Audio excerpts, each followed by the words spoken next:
안녕하세요. 버디는 버디버디입니다. 그동안 잘 지내셨나요? 저는 서점에 가려고 옷을 챙겨 입었습니다. 교보문고에 바로 드림이라는 서비스가 있는데 인터넷으로 주문을 하고 서점에 가서 직접 받아오는 거예요. 이 서비스를 이용하면 할인이 들어가더라고요. 그래서 새로운 시간도 보고 평소 관심 있는 책 구경도 할 겸 저는 가끔 이 서비스를 이용하고 있습니다. 이제 서점에 들린 후에는 카페에 가서 책을 읽고 올 예정입니다. 제가 오래 다녔던 카페인데 이제 곧 문을 닫는데요. 그래서 그 소식을 들었을 때 아끼는 장소가 사라지는구나 싶어서 많이 아쉬웠어요. 역시 영원한 건 절대 없어.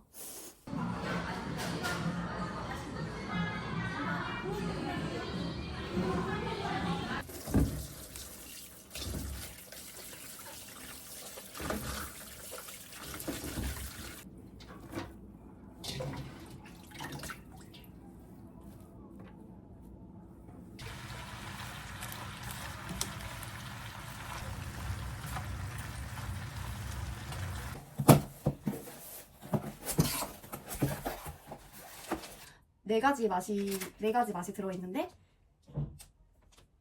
이게 한 팩에 만 얼마였던 것 같은데 정확하게 기억이 나지 않아요. 그래서 이렇게 두 팩을 샀습니다. 저희 강아지는 소형견이기 때문에 이것도 오래 먹을 수 있을 거예요.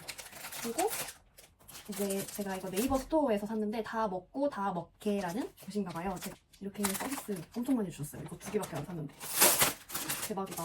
엄청 신선하시네요. 와.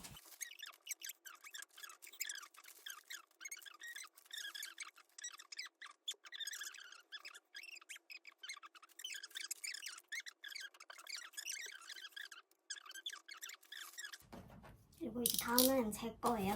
나 파란색을 좋아하잖아요. 아시는 분들 아시겠죠? 그래서 이번에 그 블랙 프라이데이라고 해가지고 맞나요? 그래서 그 파란색 아디다스 운동화가 이제 제 눈에 들어왔어요. 그래서 하나 한번 사봤습니다. 큰맘 먹고 샀어요. 이 이쁘다. 파란색. 제가 제일 좋아하는 파란색. 이 가젤인데요. 잘 신어줄 수 있을 것 같아. 이렇게 보면 사이즈가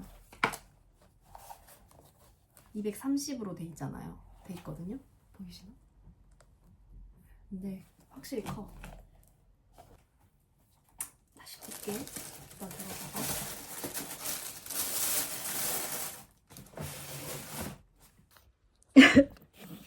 이거 먹을 거야? 먹을 거야? 알겠어. 마지막으로 제가 서점에서 구매한 책들입니다. 짠, 이렇게 3권입니다. 제가 요즘 민음사TV라는 유튜브 채널을 즐겨보고 있는데요. 거기에서 세계 문학 전집을 추천하는 영상을 몇 개 봤어요. 그중 제 마음을 사로잡은 이제 그루브 연락 없다. 그리고 반쪽아리 자작이라는 책을 이제 가져왔어요. 먼저 그 전에 그루브 연락 없다. 이 책은 제가 오늘 카페에서 3분의 1 가량을 읽고 왔어요. 책을 읽다 보면은 이제 피식 웃게 하는 모먼트가 있잖아요. 근데 이 책은 피식이 아닌 깔깔거리는 웃음이 나올 정도로 작가의 재치가 느껴지는 장면이 많았어요.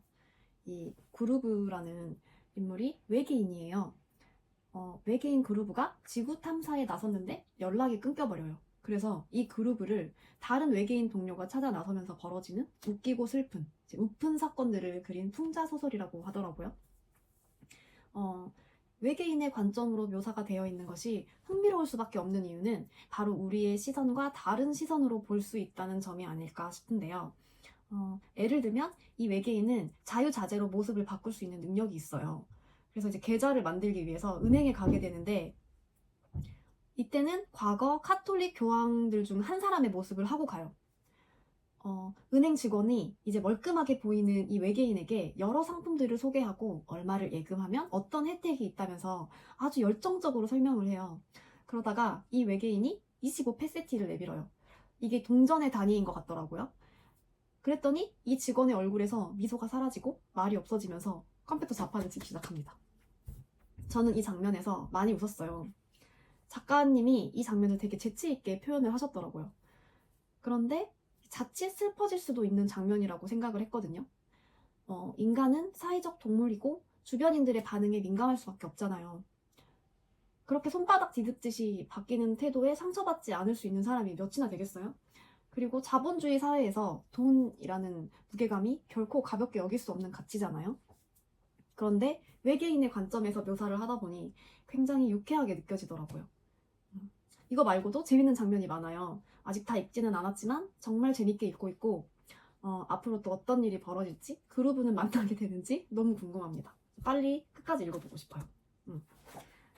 그리고 이 반쪽아리 자작은 말 그대로 반쪽이 나버린 한 자작의 이야기라고 들었어요. 저도 아직 읽지는 않았는데 민음사 TV에서 들은 이야기를 토대로 말씀드리자면 이 자작이 전쟁에 나갔다가 몸이 반쪽이 나는 부상을 입어요. 그런데 그 자작을 의사들이 살려내요. 대단하죠? 어쨌든 문제는 살아남은 반쪽이 그 자작이 가졌던 악한 면이었다는 거죠. 그래서 전쟁에서 돌아온 이 악한 모습의 반쪽이 각종 문제를 일으켜요. 그런데 잃어버렸던 선한 반쪽이 살아 돌아온다고 하더라고요. 여기까지가 제가 들었던 책 소개였습니다. 이제 저의 빈약한 기억을 토대로 했기 때문에 어딘가 왜곡이 있을지도 몰라요. 이제 그건 제가 추후에 책을 읽어보고 수정할 수 있도록 하겠습니다. 이제 이 책이 제 흥미를 끌었던 건 한 사람이 가진 여러 모습을 그려냈기 때문이었습니다. 어릴 때 위인전 같은 책들을 읽으면서 나도 커서 이렇게 훌륭한 사람이 되어야지 이런 막연한 생각을 할 때가 있었어요. 그런데 어른이 되어서 보니까 역사에 기록된 훌륭한 위인들도 완벽한 사람은 아니었고 오히려 다른 면에서는 도덕적으로 어긋나 있는 모습도 있고 그렇더라고요. 털어서 먼지 안 나는 사람 없다고 하잖아요. 저는 이 말이 참 맞는 말이다 싶어요. 인간에게는 선함과 악함이 공존하고 있고 이것이야말로 변하지 않는 진실 같다. 그리고 저는 심지어 이 악이 너무 강하게 느껴지고 이 비정한 세상이 두렵기도 하고 때로는 그 사실에 좌절하기도 하고 그랬습니다. 세상은 정글이야. 악으로 가득해. 한때는 이렇게 믿었던 때가 있었거든요. 물론 지금도 저는 조금은 세상을 비관적으로 보고 있습니다. 그래서 끊임없이 어떤 희망을 주는 매체를 찾아 헤매는 것 같기도 해요. 나의 이 비관적인 사고를 멈춰줄 무언가를 찾아서. 언젠가 우연히 봤었던 댓글이 있었어요. 인간은 그럼에도 불구하고 선을 향해 나아가야 하는 것이다. 정확하지는 않지만 대충 이런 의미였습니다. 저는 이제 그 댓글을 보고 알 수 없는 따뜻함을 느꼈어요. 그리고 그 댓글을 향한 대댓글, 그리고 많은 추천수를 보고 아, 희망이란 이런 것인가 싶었습니다. 저는 그저 좌절할 뿐인데 누군가는 이런 방향성을 가지고 살아가고 있구나. 이게 참 멋지고 또 타인에게 힘을 주는 행위이구나 싶었습니다. 책의 표지 뒷면에 보면은 이 작가님께서 그런 말씀을 하셨더라고요.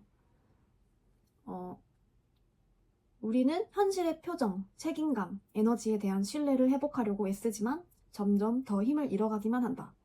환상 소설을 통해 나는 현실의 표정, 에너지, 곧 내가 가장 중요하다고 믿는 것들에 활기를 주고 싶었다. 이렇게 말씀하셨거든요. 제가 가장 중요하다고 믿는 것들에 믿음을 주고 싶었다. 저는 이게 우연히 읽었던 그 댓글에서 느꼈던 그런 희망을 주기 위한 책이라고 느꼈습니다. 그래서 역시 기대가 되고 빨리 읽고 싶어요. 반쪽아리 자작. 네. 임레 케르테스라는 운명이라는 책인데요. 이 책은 전부터 한번 읽어봐야겠다고 생각하던 책들 중 하나였어요. 작가님이 홀로코스트에서 살아남은 생존자분들 중 한 분이라고 하시더라고요. 제가 몇 년 전에 읽었던 책 중에 이것이 인간인가? 라는 책이 있었어요. 그 책은 저한테 인간성이라는 것에 대해서 고민하게 했습니다. 어느 날 갑자기 나에게 닥쳐온 거대한 비극, 어찌할 수 없는 상황, 그동안 살아왔던 나의 삶을 부정당하는 수용소에서의 비인간적인 삶, 내 옆에서 사람이 죽어나가고 나의 미래의 모습 역시 그러하겠지? 라고 느껴지는 극한의 상황 속에서 어떻게 살아가야 하는가? 말 그대로 인간적인, 인간다운 모습으로 나를 지키는 방법 중 하나, 생존이 아닌 존엄을 위한 삶에 대한 태도를 저는 그 책을 통해서 배웠어요. 이것이 인간인가? 프리모 레비라는 작가님이신데요. 그래서 이제 이 책은 어떨까 궁금했습니다. 이 책에도 이제 뒷면을 보면 홀로코스트 생존자 임레 케르테스가 10여 년간 집필한 자전적 대표작, 가장 비인간적인 공간 속에서도 가장 존엄한 인간성에 대한 명징한 성찰. 이렇게 적어져 있어요.